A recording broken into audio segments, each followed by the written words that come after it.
नमस्कार दोस्तों, इस चैनल पर आपका स्वागत है। जैसा कि आप जानते हैं कि हर व्रत के पीछे एक कथा होती है जो सुननी अति आवश्यक होती है अथवा पूजा का पूर्ण फल प्राप्त नहीं होता। इसी तरह षटतिला एकादशी की भी एक कथा है। तो आइए हम वह कथा सुनते हैं।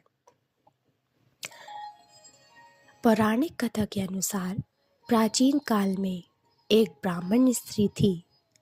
धार्मिक होने के कारण वह हमेशा पूजा पाठ और व्रत किया करती थी। हालांकि कभी दान पुण्य नहीं किया करती थी। ब्राह्मण स्त्री की पूजा और व्रत से जगत के पालनहार भगवान विष्णु प्रसन्न थे।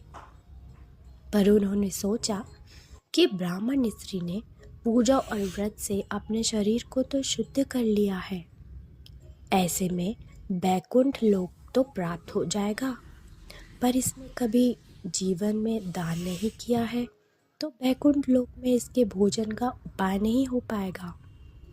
इन सभी बातों पर विचार करने के बाद भगवान विष्णु स्वयं उस ब्राह्मण स्त्री के पास पहुंच गए और उससे भिक्षा मांगी।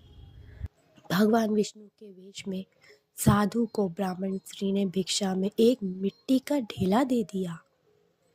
भगवान उसे लेकर बैकुंठ लोक में लौट आए। कुछ समय के पश्चात उस ब्राह्मण स्त्री का देहांत हो गया और मरणोपरांत वह बैकुंठ लोक पहुंच गई। उस ब्राह्मण स्त्री को भिक्षा में मिट्टी को देने की वजह से बैकुंठ लोक में एक महल प्राप्त हुआ, लेकिन उसके घर में अन्न न था। ये सब देख भगवान विष्णु से ब्राह्मण स्त्री ने बोला, हे प्रभु, मैंने जीवन में सदैव ही पूजा और व्रत किया है, लेकिन मेरे घर में कुछ नहीं। इस पर भगवान विष्णु ने कहा, तुम बैकुंठ लोक की देवियों से मिलकर षटतिला एकादशी व्रत और दान का महत्व सुनो।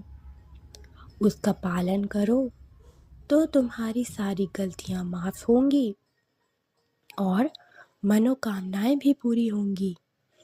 तब ब्राह्मण स्त्री ने देवियों से षटतिला एकादशी व्रत का महत्व सुना, समझा और इस बार व्रत को करने के साथ ही तिल का दान भी किया।